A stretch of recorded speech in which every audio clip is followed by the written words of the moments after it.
Today I'm going to teach you how to make a refrigerator cake. All right, you're gonna start off with 1 box of vanilla cake. I use the Betty Crocker brand,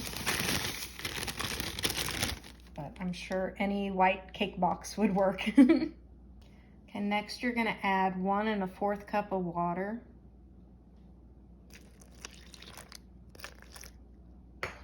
A 1/3 cup of vegetable oil.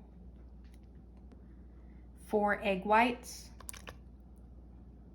Give that a mix.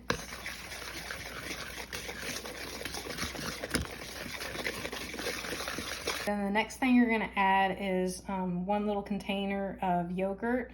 My mom's recipe calls for black cherry yogurt, which I thought for some reason it was strawberry, so I bought strawberry yogurt, but Mom does black cherry. But I'm sure like any kind of yogurt flavor would be good.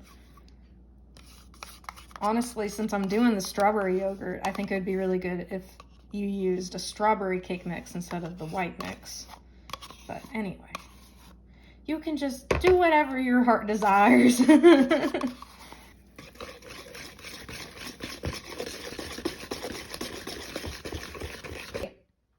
Then you're going to pour your batter into a greased 9x13 dish. Once your cake is completely cooled down, you can make your frosting, and it's super simple. It's just a tub of Cool Whip. And then into your Cool Whip, you're gonna mix another container of yogurt.